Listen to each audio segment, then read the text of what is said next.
So, of course, I'm going to start storytelling by telling you guys a story. When I was 18 years old, as a present for getting a full ride scholarship to college, I was gifted my very first Apple product. And Apple today remains one of the most powerful brands. Even now, as you listen to me speaking, you're not thinking of the red, juicy fruit that grows on trees packed with a little bit of vitamin C that can sometimes wake you up better than coffee. But in fact, you're thinking of Apple products. And it is widely argued among the top marketers of today and the top branding experts that Apple is actually successful because of its marketing strategy and not because it's sleek, beautiful packaging and its powerful processors and its continuous updating of its products like the iPad, AirPods. Apple's brand is the minimalistic, monochromatic Apple that we all know and love. So my mom bought me a MacBook, and I loved the packaging and the cultural stories surrounding the product that meant that my family must be rich because I have such a high-end product. I was just so obsessed with the simple logo, the bite of the apple. And the logo itself actually has a semi-dark story. I don't know if you guys know or have ever researched this, but in the 1950s, a mathematician named Alan Turing, who was a pioneer of artificial intelligence and one of the pioneers and trailblazers of modern day computing as we know it today, and he played an integral role in cracking codes that helped us fight the Nazis, all the allies fight the Nazis and win some really key battles in order to bring about peace. However, even though he gave so much to peace, he didn't win any prizes, nor was he given a Nobel Peace Prize. He actually sort of faded into obscurity and was given years of humiliation because he identified as being homosexual. And what we don't know, if we cannot confirm, but there is rumors that he actually took his life with a single bite of an apple. And sort of as a nod to this computational genius who kind of faded into obscurity, the founders of Apple designed the logo of the apple with the half bit in it as a nod to Alan Turing. Isn't that crazy? Oh, Anyway. if you want to see the movie on which the character is based on, the Imitation Game is there. So Yes. yeah, so she's talking Yeah. about that guy. Yeah. I didn't It's know that Apple logo was inspired from that thing. Okay. Yes, yeah. So it's a rumor, but a lot of Apple executives have said that it's true. So as you can see, I kind of drew you in. A well-told story is irresistible. You want your product, your services, whatever you're selling to be irresistible. You want people to think, I need that. You want to create a cult following, kind of how Apple did. Um, so telling stories doesn't have a formula. I wish I could give you, even though I call this the science, this is what the formula I would put together to be a good marketing strategy: compelling storytelling and timeless and consistent branding. Now, that's not a real formula, but you can argue that it will give you a strong marketing strategy if you have those two things in place. So, why should storytelling be a priority in marketing? Well, let me tell you on the next slide. So, storytelling enables marketers to build rapport and to build connection in a deeper way to your target audience. Like I said, creating that cult following who's going to buy your product over anything, no matter what. I brought up the story of the MacBook Pro because I am actually a cult in the cult of Apple. I do not get anything except for Apple products. I have everything. I have the Magic Mouse. I have an iPad. I have a MacBook Pro, iMac, AirPods. And even though there are better products than the AirPod out there, I don't want it because I just want the Apple products. And you want to build customers like me, people who, even though your competitors came out with something slightly better, you still want that product because of the story and that brand and that connection that you've created with your customers. When I go into an Apple store, into a Genius Bar, I know that they're going to help me out and that they know what they're doing. And I'll talk a little bit more about how you can build a story in multiple ways. Um, Storytelling is a powerful tool to drive knowledge that transcends language. It's universal. You can tell a beautiful, compelling stories without words. You can show a video where you're telling a story of your product, where you're inciting fear, you're inciting emotion, happiness, humor, whether it's dark or sarcastic. Storytelling reaches your audiences in a different way. Consumers today are inundated with ads. They're inundated with paid ads on Instagram, Facebook. But if you're standing out in a way that you're delivering your product to the audience in a different way, telling a better story, you have the upper hand. Storytelling is actually an evolutionary survival trait. So if you look it up and you go back into like Darwin ages, you'll find that cave women and cave men told stories for survival. So it's hardwired into our bodies to want to listen to stories, consume stories, and tell stories. Anybody can tell a story, but only a few people can tell a good story. So cave women and cave men were thought to use stories to also build bonds within their village and in their cave posse. It also described which areas were safe for them, what fruits they could consume, what veggies were okay to eat, what was poisonous, things of that nature. So stories, in essence, are extremely valuable to not only telling your story, but getting people to buy into your brand and then buy your products and create that lifetime value. Not only do you want them to secure one purchase, you want them to keep coming back. So you keep telling them this story that you need this product, that you need this service, you need this technology, this software, whatever it is that you have. Stories are able to tell those. So why stories? Again, stories bring people together. They inspire and motivate. You see commercials on the Super Bowl, for example, in the United States. You see commercials on TV, on your iPad, during YouTube commercials, on your favorite streaming devices. And those stories have a hidden call to action in them. Sometimes these call to actions are super transparent, and some of them weave this motivation in your mind that you don't know about yet, and you think about it later. For example, you see KFC commercial, McDonald's commercials. Maybe you're not hungry right now, but when you are hungry and your kids are hungry, you're going to go to McDonald's because you've seen it so many times. You know of the brand.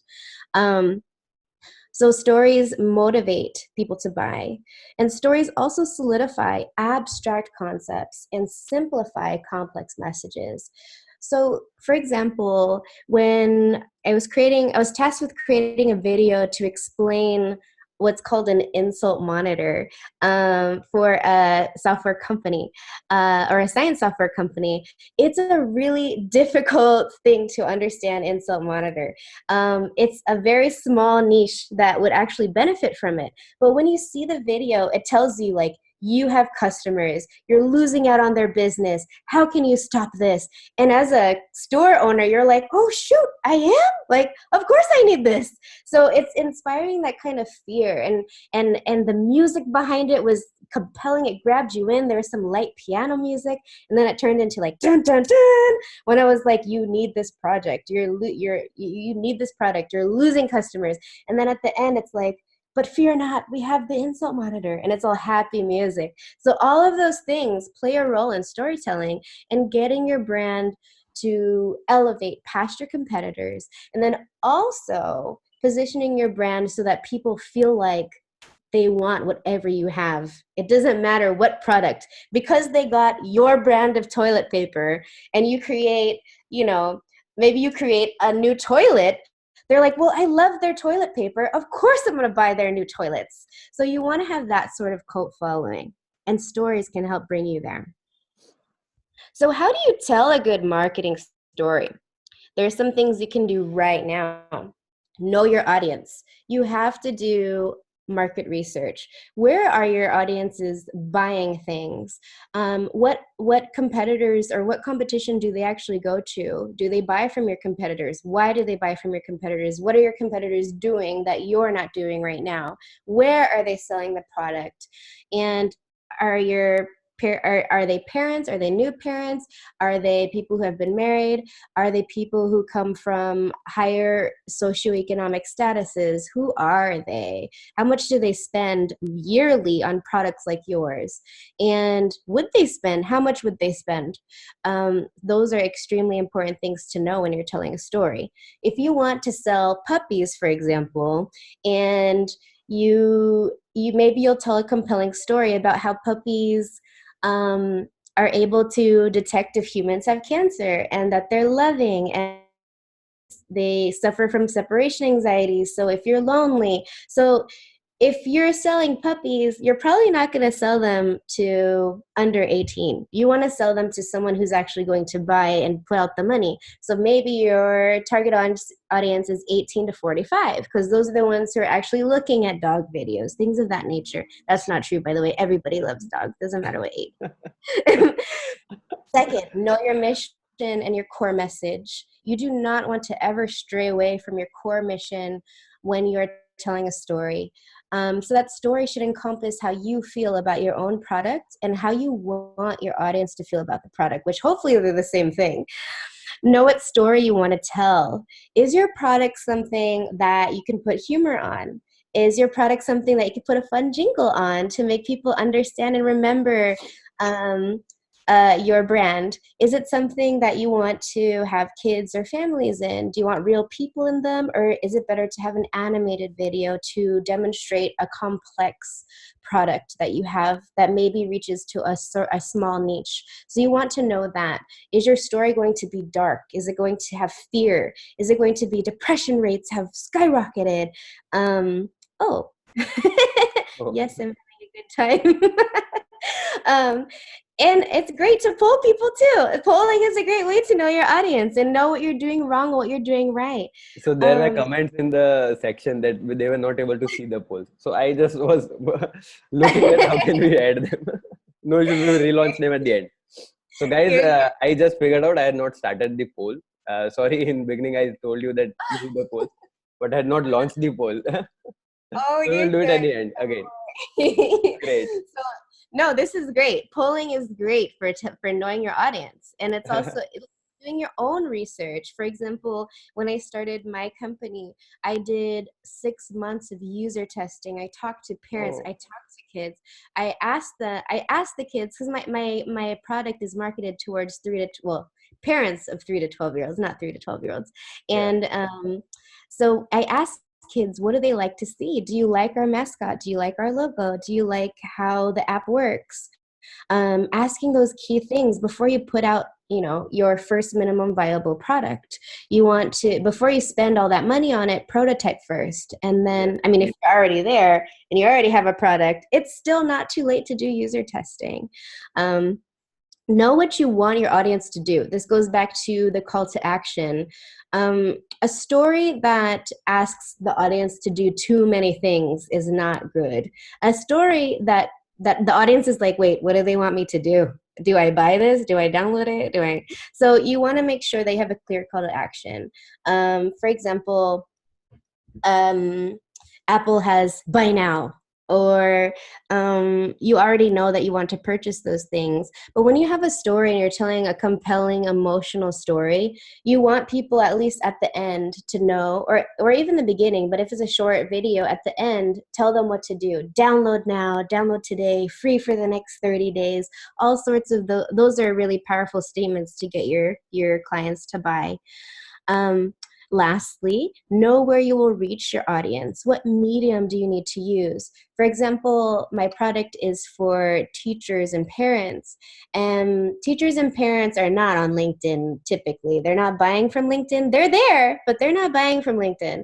Where they're buying and where they're reposting and sharing is Pinterest, Facebook, the App Store, Apple search ads. So you really have to know where they're at so that you can grab them. You don't want to waste marketing dollars where they're not. And creating a story can be expensive, especially if you're going to pay for a really nice video or commercial. Okay. Oh, there we go. So now you know that stories are great to tell, and you know what you need to prepare to tell a good story. So, what is a good story? Good stories move people. They're entertaining. They engage your audience. They're hooked. They want to know what comes next. Why don't they have this in their life already? How can they get it? And they're educational. They stimulate your audience's mind and they stoke their curiosity. It challenges them. They want to learn more. Your story is universal. Your audience can relate. And not everybody in the world is going to relate, but your specific target audience should be able to relate. They should be moved to laughter, a smile, or tears, whatever story you decide to tell. Your story should also be organized. As I mentioned, the call to action should be extremely clear.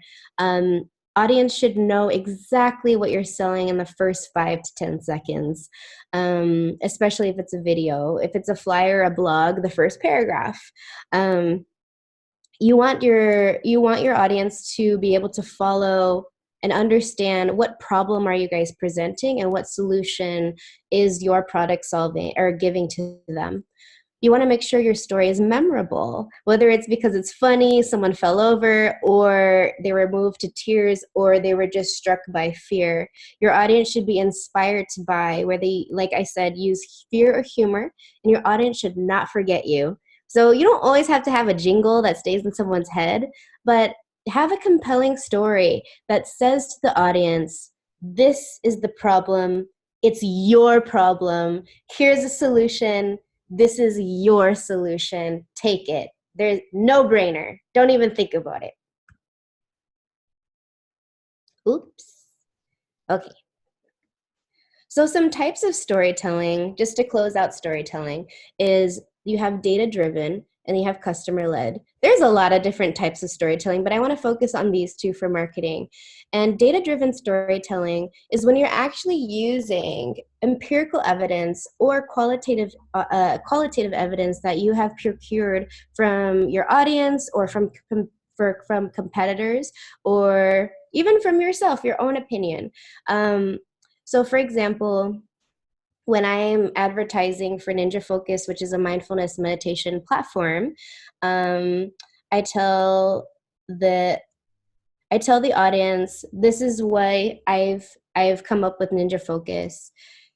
When you take a child at age 3 and they already learned how to regulate their emotions, they're more likely to succeed when they go to college. They're more likely to have a successful marriage. They're more likely to have more patience, more likely to have empathy and compassion.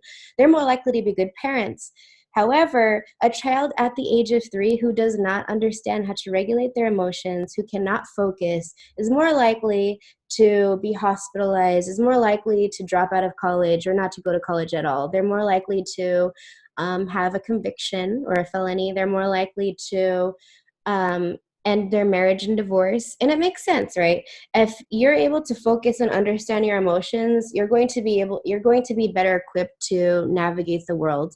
And so that sort of data tells tells parents like, oh my gosh, of course I'm going to get my kid to start mindfulness at age 3. I want them to have the best future they can possibly have.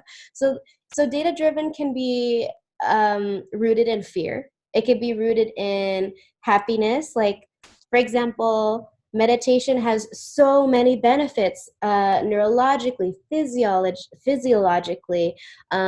Kids are more likely to focus in school, have better grades on their homework.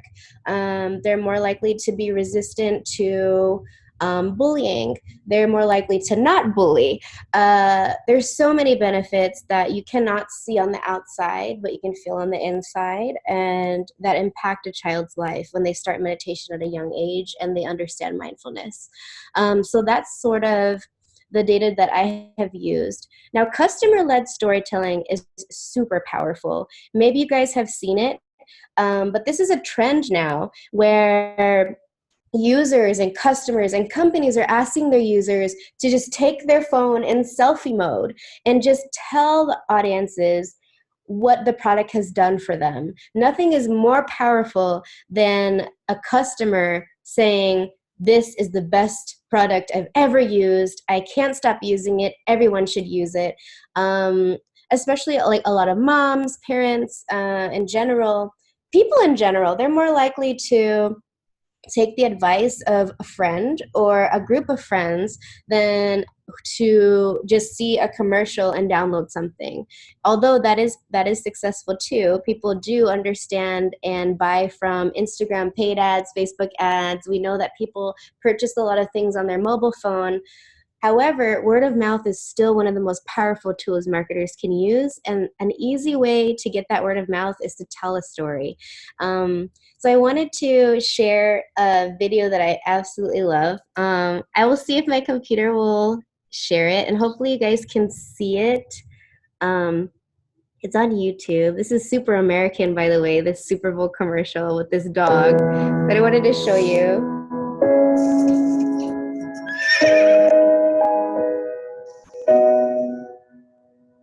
When I wake up, well, I know I'm gonna be the man who wakes up next to you. And when I go out, yeah, I know I'm gonna be the man who goes along with you.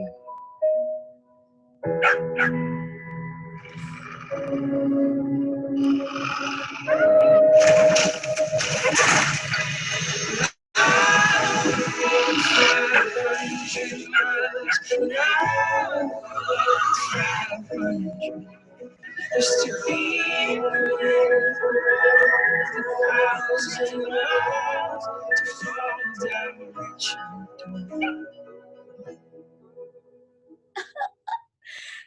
So when I first saw this product, I thought it looked kind of crazy.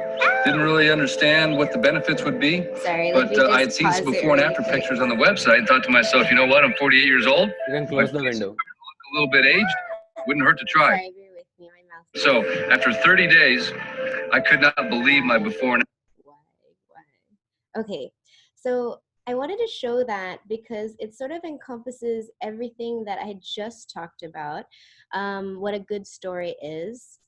There's no speaking. I don't know about you guys, but I want a beer now.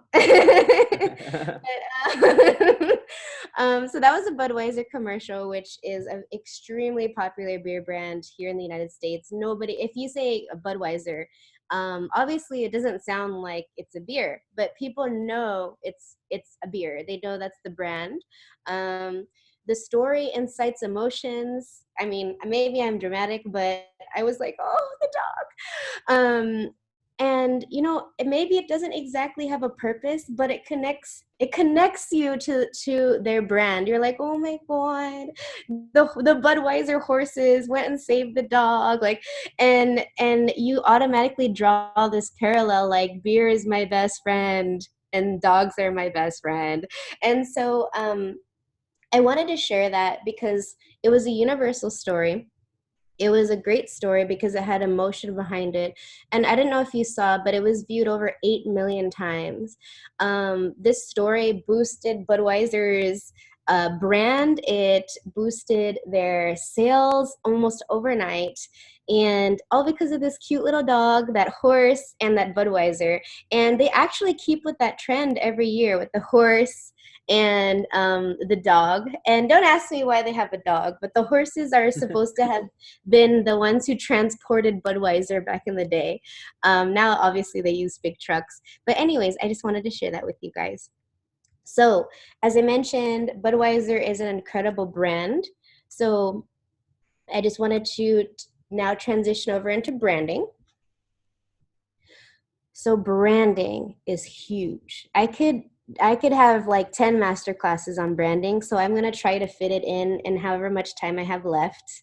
How much time do I have, by the way, Sahil? So it is 11:32. I think we can go till 12, no issues. We will get half an hour of Q&A. So it is more about spreading the knowledge, and then we will maybe take question answers. If we miss out few, we will take it on LinkedIn. Yeah. Okay, perfect. Okay, so branding, extremely important. I'm going to go over some really important branding techniques, best practices. Give me a second. Oh no, sorry about my mouse.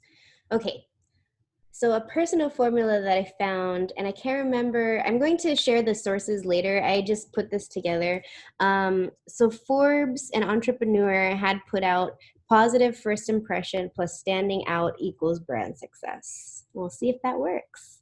I think experimentation helps with marketing as well. So Jeff Bezos had said it best when he said, your brand is what other people say about you when you're not in the room. So a brand is what your customers think your product does and is, and what their perception is of your brand. Oops. So I'm sure most of you know at least half of these without even, like, let's pretend they didn't even have the words on them. You would probably know. Without Microsoft, with those squares there, you probably already know what it is. I already talked about Apple. So there were 5 brand traits here: sincerity, excitement, competence, sophistication, and ruggedness. All of them appeal to a different type of audience persona and buyer persona. And so when you're thinking about your brand, you want to think about something that, and even if you already have your brand, or if you're married to it and you're super excited about it, take a look at your brand and see if it reaches any of these criteria that I'm going to talk about. Your brand should tell someone exactly what it is if customers don't know about it yet, or if your brand story is not strong enough. Your logo should immediately tell you what it is. So for example, we have Amazon. It has like a little smile dash thingy. It looks like it's transporting something, Amazon. And then Rolex, it has the crown. I mean, it's a watch, but people know what it is because it's a sophisticated brand. Gucci, they don't even, just the name Gucci. If someone says, "Oh, I'm wearing Gucci tomorrow," you already know that they are probably rich or have a lot of money. So these brands are powerful. I bet you can already tell me, like, you could probably sing a song in your head based on these. You could probably think of a commercial you've seen. You probably wear some of these brands. You've probably seen them. You probably use them. Maybe use them in your everyday life. I know I've been on Amazon a little too much in this quarantine. But so you already know. And as you see, so sincerity, as you see, probably feels more to families, more transcends to everyone. Is your brand exciting? Is your logo exciting? So Nike is that swoosh. I don't know if you guys read Shoe Dog, but it's an amazing book. You guys should read it. It's the brand story and the marketing story of Nike. So definitely pick that up. Competence, I don't, so Google already, Google is a household name. Google is a brand that everybody knows and respects, and we trust them with everything. We even trust them more than doctors sometimes. I have friends who, when they go to the doctor's like, oh, okay, you're tired, you're this, you're that, here's some pills and go home. You'll be fine in 3 days. And then usually they have the audacity to say, well, I Googled this. And so they have created such a cult following brand that people are transcending Google's knowledge past actual trained medical doctors and trained experts. So just think about that.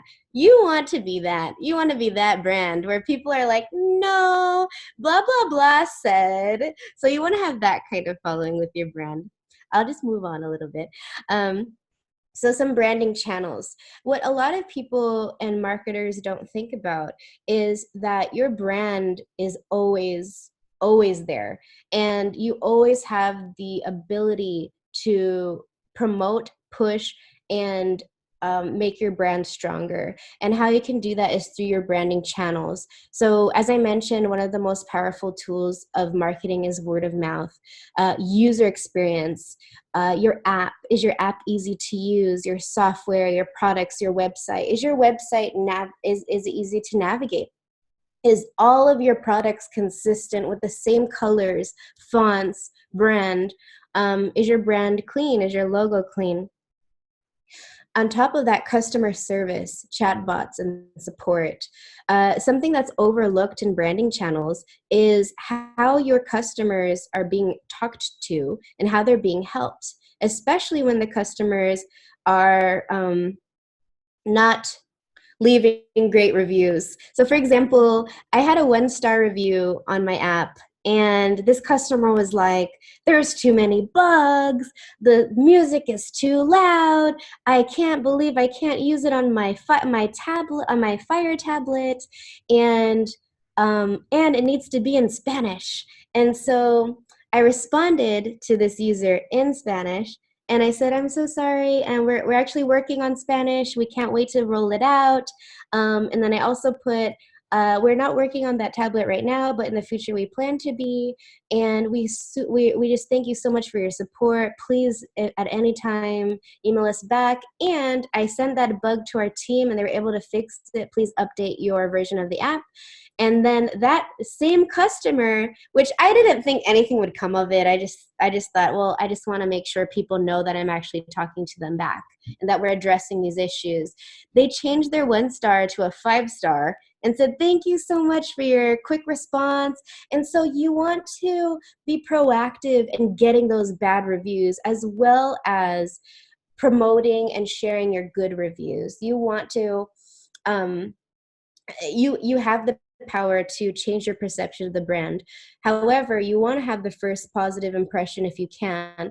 And sometimes the first positive impression is going to come from your customer service and not your product. So you want to make sure that people who are on the front lines of talking to your clients understand and know how to be customer obsessed and how to support your customers in a way that builds your brand to be credible and something that they want to keep in their life, that lifetime value going up. SEO and content marketing, I'm sure you guys already know. When it comes to brands, they're important because a brand is successful. For example, Apple, they poured $100 million into marketing in 2001, and that inspired a huge growth for them. And, you know, it really was a gamble. It could have just not done anything, right? But half of marketing is really a gamble. You have to see what works. You can read all you can about best practices, but sometimes what works best for a certain audience type is not going to work for your brand. So as far as SEO, you want people to be able to find your brand. So let's pretend, for example, you sell the best mattress ever, and it is just a dream to sleep on it. You wake up and you're always in a good mood. You always wake up on the right side of the bed. But there is a ton of mattress products. There's a ton of different mattress services coming out, like Purple, and which is weird. It's called Purple, but people already know that brand. Tuft and Needle, they decided to revolutionize the mattress industry by selling super cheap mattresses, but packaging them in a super cool way that a lot of millennials and college students purchased them. And they made their way that way with sarcasm and humor.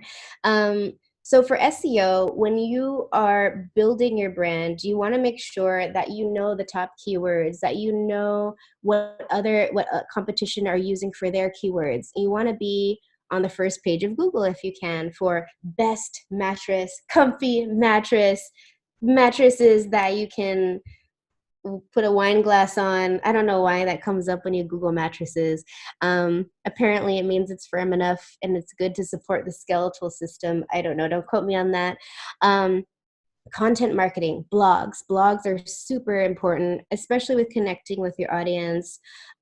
Social media marketing, that is the front lines of your brand. You're able to directly talk to your audience. You can do lives there. You can do posts. You can do stories. You can reshare stories from people who use your brand and love them. You can find people using your brand, and you can ask them, can I repost your video, your story? And as I mentioned, those customer-led stories are powerful. When I share stories of parents using the Ninja Focus app, for example, with their kids, and their kids are falling asleep in their story, I see a little tick in engagement on those particular social media pieces that I share. Why? Because they're authentic, they're genuine, they're relatable, as I mentioned. Email marketing is another way to talk to your audience. I know people get millions of emails, but I personally love some of the emails that I get. The subject lines are snarky. They make me want to open the email. So you want to be different. I don't know if you guys have heard of this brand. I'm not going to bring it up, but because it has like some inappropriate language on it. But if you can, on your own time, I want you to look up the brand Tushy. It's a bidet. So as you can imagine, it's really important in the coronavirus times when everybody is losing out on toilet paper. So they're buying this bidet. So Tushy is this new, well, they're not like super new, but right now in the time that we have, they're taking advantage of this fear of losing out on toilet paper and coronavirus by creating the bidet, which a bidet is a thing that you can attach to your toilet, and it shoots water to clean yourself. And so you can imagine why this is such a powerful product to have right now, but you have to see their branding. I know some of you guys are probably navigating away, but go ahead, look at tushy.com, Tushy. It's hilarious. So look at those different brands that are standing out on their own way, who are sort of unicorns on their own. There's tons of other products that have bidets, but why does this one stand out? Go ahead and check out the website, you'll see.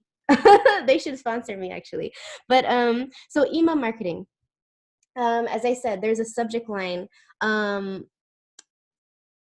subject line really draws you in, and it's really important to focus on those little details. You want people to open your emails because I can't remember what the statistic was exactly, but it was like 20 to 30% of revenue can drive from your email marketing. That's a huge amount, especially if you're a $1 billion company. That's millions of dollars. And so you don't want to skimp on your email marketing, and you want to be consistent on that. You want your brand to be front and center at the top of your emails. You want to create automations to welcome and onboard your clients. And that is a way to build your brand. As soon as someone signs up for your product, an email immediately, 1 second later. Hey, Tony, thank you so much for signing up for Tushy. We hope you have amazing bathroom breaks. Like immediately. And then the second email, here's a coupon for your second Tushy. You know what I mean? So you wanna follow up with them. You want to show them you care. You want to check in on them. Hey, I know the coronavirus is bringing you guys down. Just want to let you know that we have 30% off all our products right now for you. So there's a lot of different ways you can take advantage of email marketing.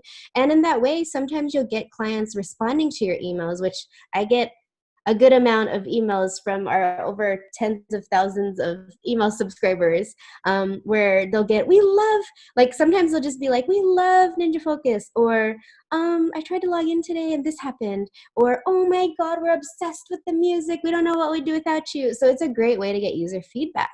It's a great way to engage your audience directly, get surveys, get polls. Paid advertising, again, marketing is a gamble. Paid advertising is an extreme gamble. Something that I want to share with you, which is a hack that I use, is Facebook actually has an ad library. I don't know if you guys know this. Maybe you do. But Facebook ad library, you can type it in right now, check it out. You can type in any company, companies that actually use Facebook marketing, but there's a lot of them out there. And you can check on your competitors and see what copy they use, what images do they use to tell their story, to show their brand. Because paid advertising has the opportunity to reach millions of people for a very small amount. But even though that's true, you want to make sure that you're staying true to your story, to your brand, and that you're sharing content that your target audience is actually going to click on. Now, the importance of using all of these brand channels is you have to understand that you can use A/B testing. A/B testing helps you understand which kind of medium should you use. Maybe you run a campaign of 2,000 on Facebook, 2,000 on Instagram, 2,000 on Apple search ads, AdWords, and then you run it for 1 to 2 months and see what the cost was. What was the cost per click? What was the cost per acquisition? the cost per install, and you just go from there and just see. I mean, if you have the ability to do that, that would help a lot. But you can even A/B test with brands. Maybe you want to change a brand and you launch 2 campaigns. It could be email marketing, it could be social media marketing, paid advertising. You can even go up to people in the street and be like, which brand do you like better? What do you think this brand does?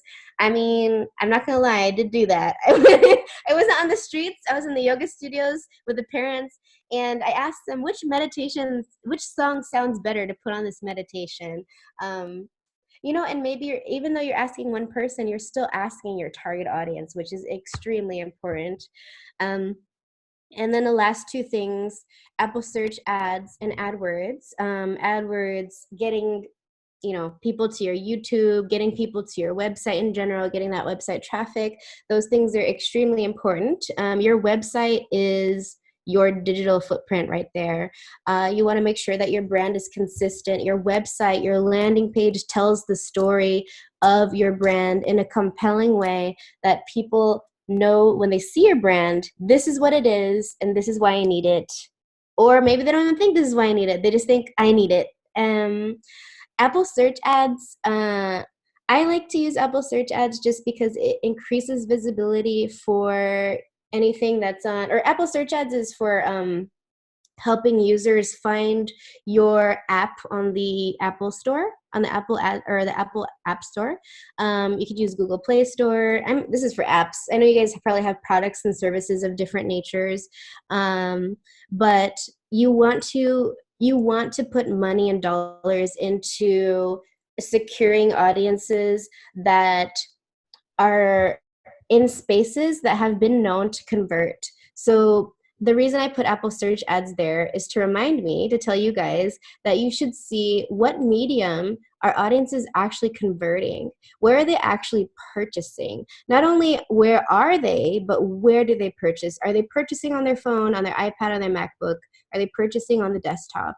Then you need to optimize your user experience to understand where your users are purchasing. If they're purchasing through their phone, for example, you want to make sure that you have a responsive website that is easy to navigate on cell phone, whether it's Android or iOS. And I think, okay, so how to build your best brand. So we talked about the branding channels, but now we're going to go into building your best brand. I think I'm still good on time.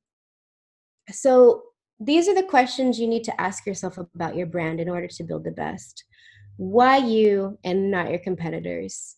What does your audience like or buy? What are your top use cases? And I'm going to get into that a little bit more. What is your mission? And what benefits does your product or your service bring to your audience that maybe your competitors don't? So when you're building your brand, why you and not your competitors? Again, it's super important to research your competitors in and out. Even if you want to, you can go undercover and talk to your competitors. Like, hey, or you can be transparent and say, hey, I'm starting a new company on toilet papers. Charmin, which is a toilet paper brand, maybe you speak to their marketing team and say, hey, what has worked for you guys? What hasn't? You never know. Maybe they'll answer and tell you. You can even, as I said, look on the Facebook ad library, see how they're doing their advertisements there. You can just Google your competitors and see what ads they're doing. You can look on YouTube, see what they're doing, and take their best practices. How many which video has the most views? Which social media post has the most comments, shares, likes? And then what does your audience like to buy, or buy? I like to look at what they like to buy because I want them to buy my product. And linking it to purchasing, what are the top use cases? A lot of marketers, go-to-market strategists, they don't particularly look at use cases. Somewhere, when you're in a startup and you're a founder, you get very passionate about your product. You know that it's the best thing ever, but your audience does not know that yet. And you have to tell them why they need it, but you also need to know yourself, why do they need it? So for example, a use case for Ninja Focus, for example, my kid throws tantrums. My kid cannot sleep. My kid bullies people at school. So a use case for those three things, let's take for example too, my kid can't focus. So what is a use case for that parent for their kid? If the kid is not able to focus, then Ninja Focus has music that has binaural beats that helps kids focus. And so you're building functionality that is actually going to be used by your audience. So you want to think about, why would someone use my product? What is the problem that my product is trying to solve? And how can I get my product to be used every single day? Or if it's not something you need used every single day, then how can I get them to use it for a lifetime? Maybe it's a one-time purchase every year. Maybe you want them to subscribe monthly, or maybe you want them to keep buying the product when they run out. You want to think, why would they use it? What drives your audience to use your product or your service? What is your mission? Again, you have to be consistent. What drives your voice, what drives your brand, what tells your story is really your mission. What is your core value? What are you trying to bring? What are you trying to do? What are you trying to improve? And so this leads into what benefits does your product or service bring to your audience that others don't? So for example, of course, I can always go back to my product. For example, a Ninja Focus competitor would probably be, I don't know if anybody's from Moshi Twilight on here. If you are, hi, I'd love to talk to you. But Moshi Twilight, they have sleep meditations, bedtime stories for kids. However, we had parents say, I just want all of it in one place. I want my kid to understand meditation, yoga, mindfulness all in one place. So voila, we have created a platform with meditation, mindfulness, and yoga. And kids can learn growth mindset while they're also learning to regulate their emotions, while they're learning stress relieving tactics that they can use in 1 to 2 minutes to fall asleep better, to quell anxiety before a test, things of that nature. So you want to think, what does your competition have that I don't have, and that I could have, and I could make it better? So that's one of the ways you can build your best brand. Oh, and that's it. Thank you guys so much for having me. And if you have any questions, again, I could go on forever and ever about brand, but here's just a little dive into the science of storytelling and branding. Okay, Kamala, this was way too much valuable. I think a lot of people are going to watch it on repeat when we upload it. That is also for sure. I got a few of them were commenting, can we get the video? We want to show it to our friends also after we do that. Oh, that's so wonderful. Yeah, so there is instant reviews that we are getting for the content. I think Nice. that's very great. We can take some questions. I had few, but let us start with some of the questions that people have, and maybe then we can move forward. Okay. Yeah. So you can also watch them in Q&A segment. If anybody wants to join inside the room, they can raise their hands, and we will let them in. You can stop the screen share if it is possible. Stop share. Yeah. So we have the first question from Rawdeep. How to influence customers and make a lasting impact on their purchasing behavior? How to influence customers and make a lasting impact on their purchase behavior. Wow, that's a really great question. So I talked about what this term called cult following, right? Yeah. So cult following is how you can influence your customers. And so some traits of cult following is so this is on the developer and the founder and the people who are creating the product themselves. You want to create your product or your brand to be usable, functional, practical, easy to access, and it needs to work. And if it doesn't work, you have to make sure that your support and your customer service is in place, fix it immediately, and give your customers such an amazing customer service experience that they come back each time. And so there's a lot of ways you can influence your customers and make a lasting impact on their behavior. Customers are not used to unfortunately, they're not used to good customer service unless they're dealing with a brand like, I don't know, GoDaddy, for example. I don't know if you guys have used GoDaddy before, but they have a great customer service. They're usually super happy, and they fix everything right away, and they refund you immediately. So clients are not used to those things. So in essence, you have to take a risk when it comes to influencing your customers and building that lasting purchase behavior. When they complain, you it's against their thinking that they're going to get a refund, but they're going to try their best to get a refund. So give them a refund. Maybe they'll come back. Maybe they'll tell other people about it. They might say, "Oh man, maybe I'll try it for another 10 days. Maybe I don't need a refund. You guys are so nice." You just never know. So it's creating an amazing customer service support. It's creating a great product in general. It's doing all of that market research beforehand, understanding your customer, where they buy, and knowing what they buy and what they like. What do they need? Are you solving a deep problem in their life? And if you're not, make them feel like you are. I hope that answers.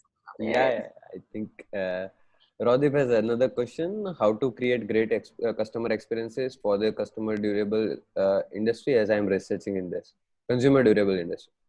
Okay, I think that was answered in some of the things that but if you want to take that up. Okay, customer experience for the consumer durable industry. Consumer durable. I don't think I understand the question very well. I am trying to bring him in. Rodip, you are inside. If you want to ask the question again, that will be great. You can explain the customer durability. Consumer durability. Yeah. Am I audible? Yeah, Rodip. Yeah, actually, I'm researching about the consumer durable industry out there.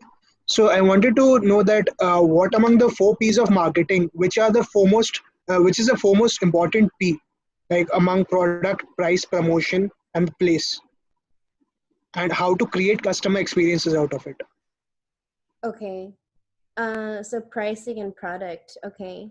So when it came to pricing a product for me, it was a lot of research. So one is the target audience. So your target audience, what are they actually spending their money on? So you look at their competitors. For example, let's say you're selling laundry detergent or something, and you have Tide, you have Gain. Tide and Gain can be like $22.99, and they can be $24.99, and then the generic brands could be like $12. But people are more likely to buy those higher products because they relate high. So this is a lead to the next question, which is a psychology question.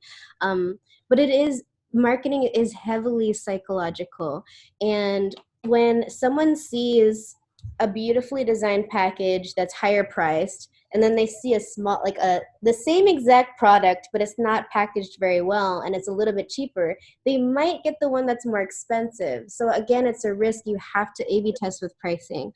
And you said the top 4 marketing to create a great customer experience.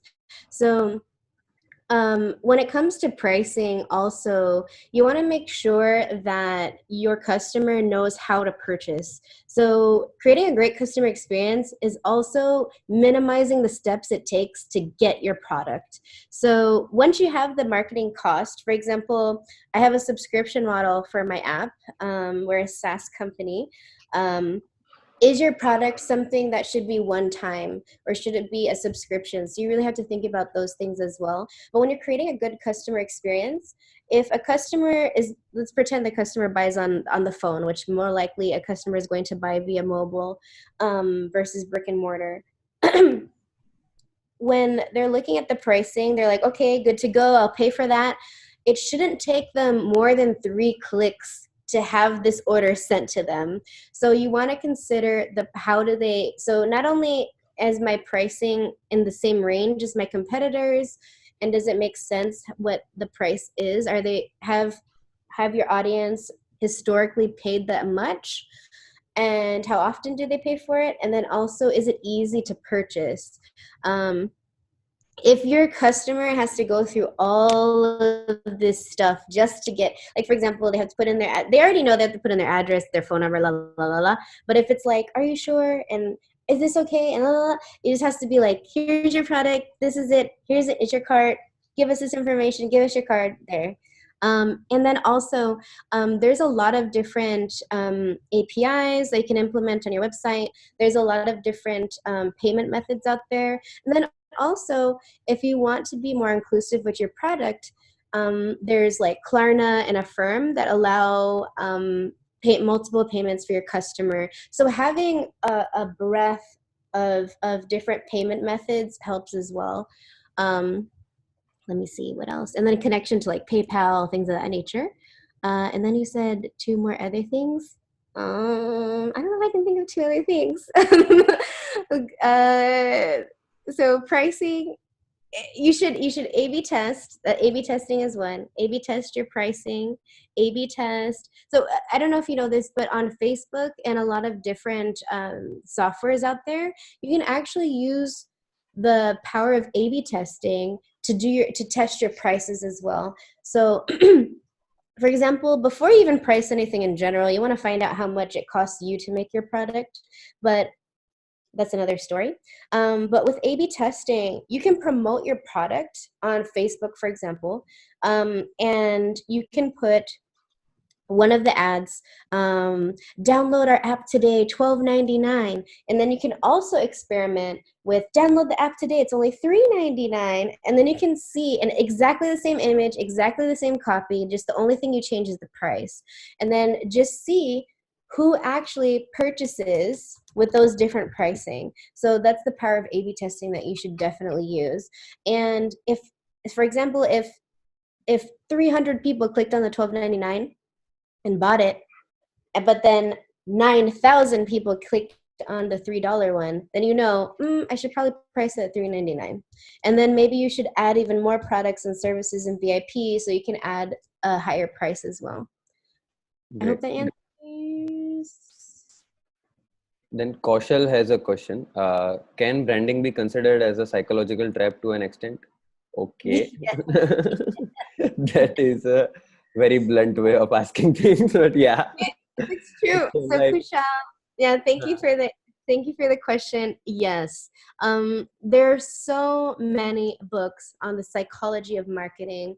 And just to go back to for the question before, pricing is also psychological. So you've probably seen, like, a lot of the times you see the 3 tiers of pricing. There's usually the $6.99 for monthly, and then it's like $7.99 yearly, but it's only $4 monthly. And then you see like the big price, like lifetime is like $400. So people are like, well, of course I'm going to pay the middle price, which is like $64 up front.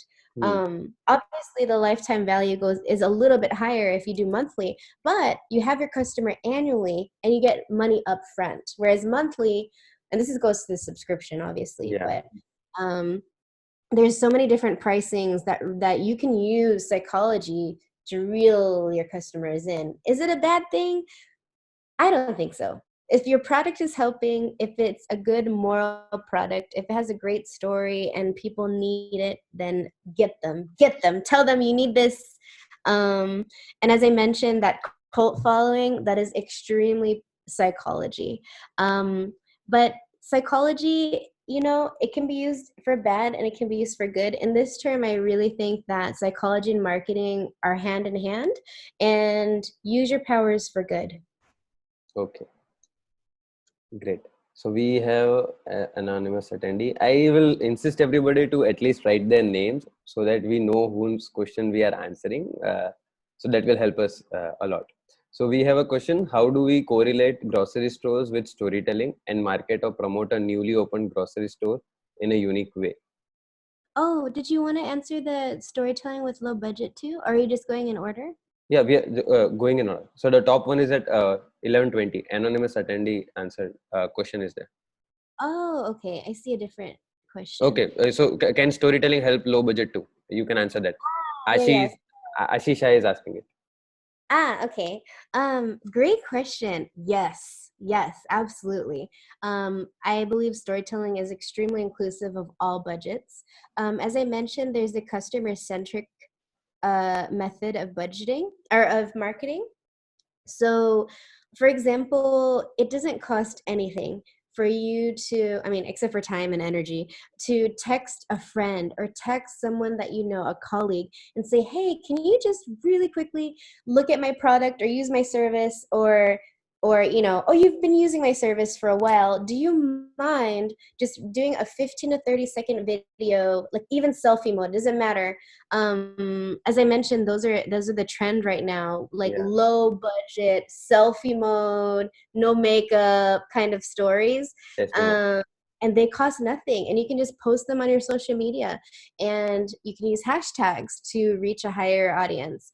And with a low budget, let's say your budget's $100, you could put $100 on a well done video ad by one of your customers, and that could be seen by hundreds of thousands of people. It could be shared many times because people relate to it. So I agree. And then also blogging is free. I mean, you have your website, but once you have your website, blogging is free. Posting on social media is free. Writing in LinkedIn stories is free. Especially important for B2b companies to have a very active LinkedIn and a great credible presence on LinkedIn as well. So yes, storytelling help with low budget for sure. Okay.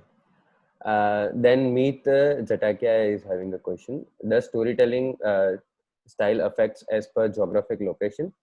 Then how would one know the psychology of that location and then make storytelling according to those locations or audience?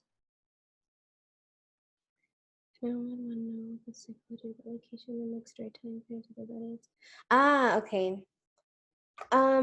Yes. So storytelling is cultural. It's a social pastime. It is a way to bond people. Storytelling needs to speak the language of its people. And by language, I don't mean specifically English, Spanish, Hindi. That's not what I'm saying. The language of a person, the culture of a person, the geographic location. Um, I'm going to change how I tell a story. I'm not going to deviate from the truth, but I'm going to change how I tell my story in different countries. So, for example, in the United States, if I put out, I don't know, a sports commercial for my app or something like that, I might have like actual NFL football players with a football and talking to kids and saying, it's okay to lose in a game, blah blah blah. But if I'm going to tell a story in India or in Europe, I might use soccer instead, football, like actual football. Uh, Something that they can relate to. And so it's not going to be as black and white as football and football. As it says, how can you tell what the psychology of a location is? How can you tell what stories they like? And really, if you're trying to sell to a particular audience, that's why I say so much, I emphasize so much that market research is so key. You have to know who your audience is, and that's what you need to tell an effective story. Because if you're selling apples when all of your people want oranges, then you're going to waste a lot of money. Lot. um, and so my best advice for that is to understand the culture itself. So let's say you want to advertise in the Philippines, which is my other home country. Um, you're not going to tell stories that are hard to relate to. You want to tell stories that is in their setting. Maybe there's beaches or trees in the background. You want to tell something that they can relate to. For example, you don't want to have, like, if you're selling foods, if you're selling cooking products, they should appeal to the products they actually have in their home country and not just your country. For example, a cheese grater, probably not going to sell very well in Africa, where they're not grating cheese. The diet's not typically cheese in Yeah. most of the countries in Africa. Um, and let me see. And how to make storytelling according to those audiences. So again, just look at the commercials in those countries.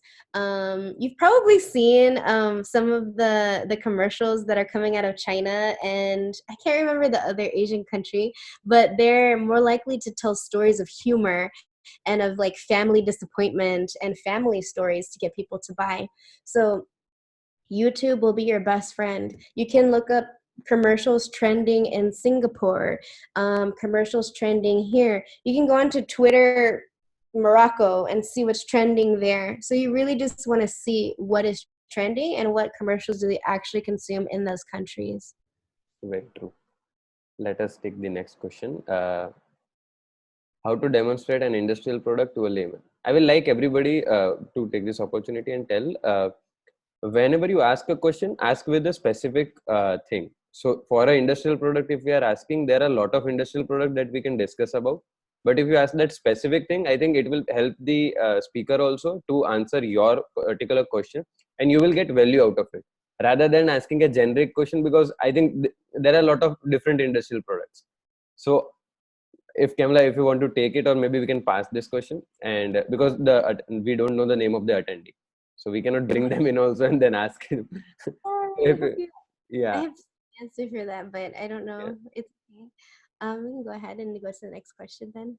Okay. How do you decide whether your story is good or not? It will be subjective, I think. So how can one create story for mass? Yes. Okay. So I talked a little bit about what makes a good story, and as you mentioned, good stories are subjective. You can't really, I mean, even a bad, so a good story, just universally a good story is understandable, it's relatable, you know exactly what you need to do. So when I say good story, it's not like, are the actors compelling? Is the music score perfect? How about the cinematography? That's not what I'm talking about. I'm talking about a good story makes your customers buy. And so again, it goes back to making sure that you're putting out content that audiences will actually want to consume. So let's say you put out a story and you have like 100 likes, 20 shares, a couple comments. Okay, maybe you could do a little bit better, or maybe you just need to put more marketing dollars into it. Let's say you put marketing dollars into it, $1,000, and you get like 8 app installs or 10 customers. Not a good story, not telling a good story enough. Or maybe you just need to go back to the drawing board and change something, or maybe you need to change the copy, or maybe you need to change where you're putting the story. But there's so many things that tell you that a story is good. If people are buying, if people are sharing and commenting, are they engaging? If somebody shares a video, that means they thought it was so good that they took time to click share it and put it on their wall and show all of their friends about it. So shares are a really great way to determine if it's a good story or not. And then also comments. Maybe someone comments, "Oh my God, I love this product." Then you know that's a good story. If they're like, "What?"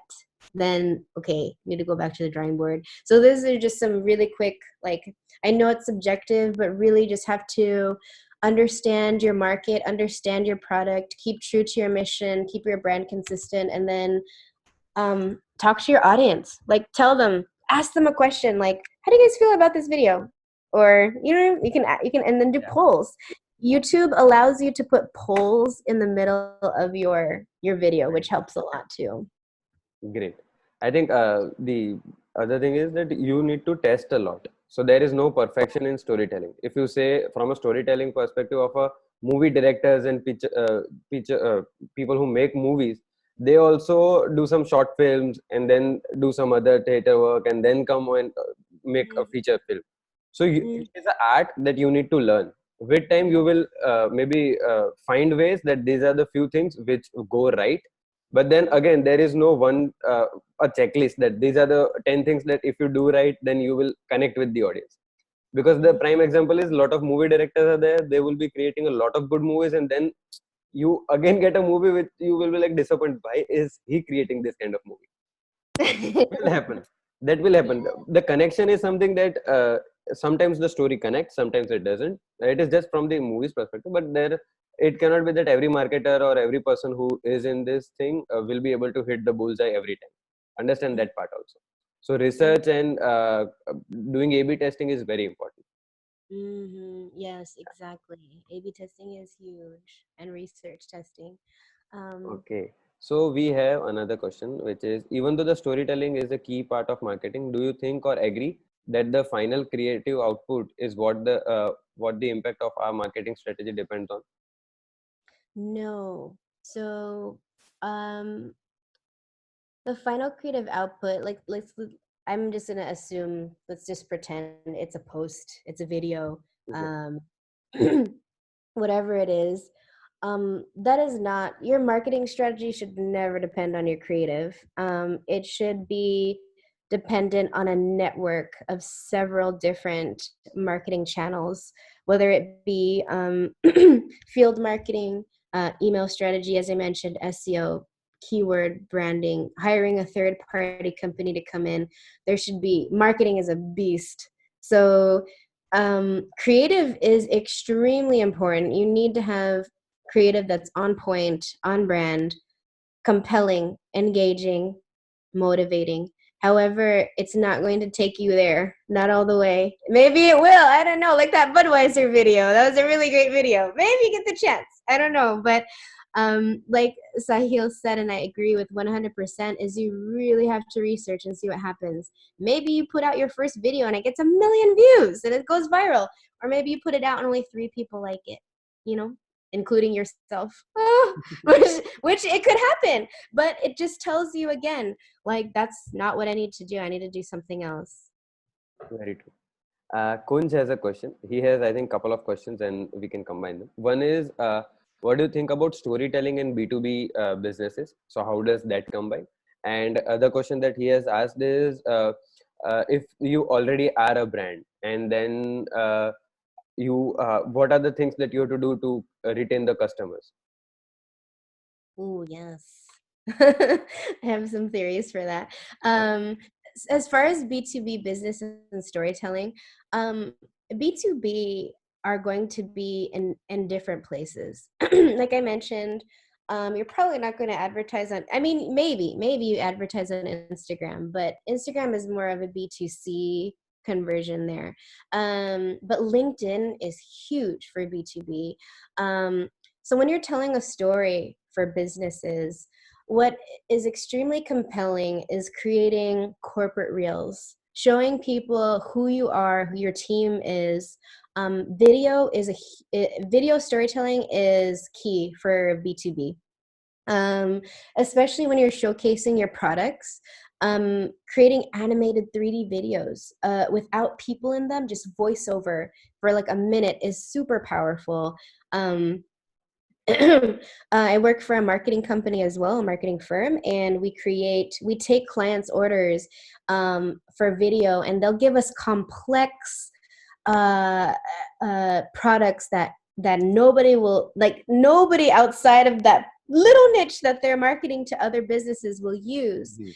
And in order to tell that complex story, we have a video with voiceover. We have, how does this actually work? And then we tell them, this is the problem, this is how it works, and this is the solution. You need it now. It's only this much, the end.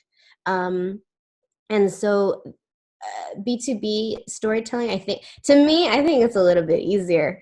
I don't know about you guys, but I think talking to clients, I feel like it's a more emotional, whereas B2B, it can be anything. It could be, trying to get people to bring mindfulness to and wellness, or create a gym, or buy a new API, or buy a service to build websites for them, things of that nature. But yeah, I think it's definitely different. Okay. And then I The can't second remember. question was, if you are already a brand and then you just need to retain customers, so what kind of storytelling is required there? Okay. So you wanna, so customers love to feel validated in their purchase. So do what you can to validate that they made the right purchase. And so, for example, as I mentioned, there's onboarding animation, automation for email is extremely important to connect to your audience. As soon as they purchase something, awesome, we got your order, it's on the way. And they're like, okay, awesome. They don't think about it anymore. They're not like, oh my God, oh my God, what happened? So you really need to send them confirmation of their purchase immediately. And following that, you should have a follow-up of some sort. You should get reviews from them. You should keep talking to them. You should have campaigns that tell your audience, like, here's something new we're doing. Even for B2B also is showing how your company is handling coronavirus, for example, or have your founder come give a talk on LinkedIn, on social media. Hey guys, COVID-19 scaring a lot of people, but as the founder of la company, we've decided to do this XYZ, and here are some resources, blah blah blah. So giving your audience sort of what they want and what they need, keeping them up to date. Like, we released a new product version, we're coming out with a new blah blah blah, if anybody wants to test it, you'll be entered to win a $25 gift card. Having giveaways for B2C a lot of the times is really popular. And then also continuously showing them those testimonials, like getting testimonials and showing the testimonials. And then also sometimes people don't know the extent of your brand. You could have how-to videos on YouTube. You can send those. There's so many different things you can do. On top of that, just maintaining that customer support. And then also for retention, there's retargeting campaigns. Let's say you send out an email and you're getting your listserv to do something. You can see if they clicked on something, but they didn't purchase. So you can send a campaign to them, to everybody who clicked but didn't purchase, and say, hey, we saw you clicked. How come you didn't purchase? You know what I mean? So, not like that, but you can. We got it. So retargeting helps a lot. I think Kunj is from B2B segment a lot. So the things that like emails and making them understand that this is the process that is, I think that will help. Sending out emails from their end will be something which will be important. I think that might help him. Then we have Sai, who is asking a question that could you tell us a bit more about Ninja Focus and how you have come up with the storytelling narrative of your company to attract more customers? Yeah, I could talk about it for all day. So Ninja Focus is a kids mindfulness platform that is currently available on iOS, so iPad, Apple Watch, iPhone, and Android as well, and works on some tablets, not all of them. We're working on it. And we have like almost 100 guided meditations with beautiful music on the background, music to help kids go to sleep, focus, dance, exercise. We have growth mindset on there. We have meditations that span like athletics, positive affirmation, self-esteem, and then also we have a feature that asks kids, how are you feeling? And there's 9 emotions, including happiness, happy, stressed, sleepy, tired. Depending on what they choose, they're given content, for example, a meditation or a song or a bedtime story if they're sleepy. And so parents really love, there's so many use cases for this product. So as far as telling a story, we always go back to our mission. We're creating content. We created a mindfulness platform to help kids focus, promotes better sleep, and to push positive behavior. So it's kind of vague what positive behavior is. So it helps us because that could be anything. So we have yoga on there as well. And so the narrative we've kind of taken is, well, there's a couple narratives we have. We are the premier meditation app for your kids to help them focus in school. And we are the app that gives parents back time by allowing their kids to fall asleep faster and stay asleep longer. And so we've had we've had users, every single day we have users post on Instagram something where their kids are listening to the meditations on the way to school. And we take all of those user stories and we share them and we use them. And we tell our story in a way that it doesn't make any sense for parents not to have it. So when parents, like, it doesn't, like, why not give your kid a free app that allows kids to fall asleep faster and listen? And then also you can do the yoga with your kids. And obviously it's my voice on the meditation. So I don't sound like this on the app. I have more of a soothing meditation voice, but it's it's created by kids. It was, I as I mentioned, I did 6 months of research first, and so I had kids listen to meditations before I even put them together. Before the app was even on the store, we had kids testing the prototype, looking at screens, looking at the UI, the UX, using InVision to help them understand what the app would look like. And so we built our story based on what kids were telling us they wanted and what parents told us. We had a parent in our user research say, "Oh my God, it takes 2 hours every night to get my 3-year-old to go to sleep. But she listened to your bedtime story and she was out in 10 minutes. She was like, I would pay anything for this app." And I said, anything? I'm just kidding. But no, it's true though. Like, you have to create it, you have to show them they need it. You have to tell those stories. So right now we're working on a campaign to use testimonials.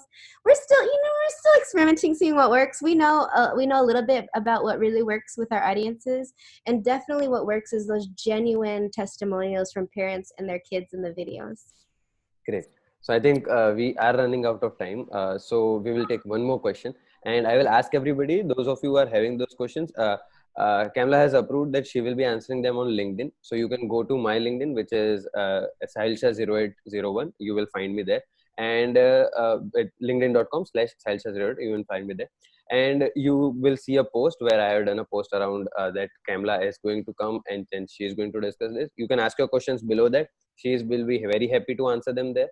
Okay. And we can take one more question. I think Mohit has asked that question. As the current pandemic is going on, I guess this is right time for the company to create a story. What are your views on that? And do you know any company that is already taking this advantage? Yes, our competitors are already saying, like, you have to use this. But so right now, the research on coronavirus and kids is showing us that some kids are happier because their parents are home now. But then we're also seeing stories where kids have more anxiety. They're presenting more negative behavior. They're staying up later. They're not doing their schoolwork. And that's more of the majority of the story that's being told of the current pandemic. People are at home. So this app is actually perfect for being at home and reducing anxiety and stress. And it's also giving kids an educational and positive screen-free time to understand their emotions, to push their ability to focus on schoolwork. Right now there's music, there's all sorts of things, there's active healthy movement in there as far as yoga and different activities they can do. And so the story that we're telling now is, you're at home with your kids, do some meditation with your kids. It helps them. It helps reduce anxiety, not only for them but for you. And this is something you can do at home for 5 minutes every single day, and it will change your life. Now that you're at home, you have no excuse.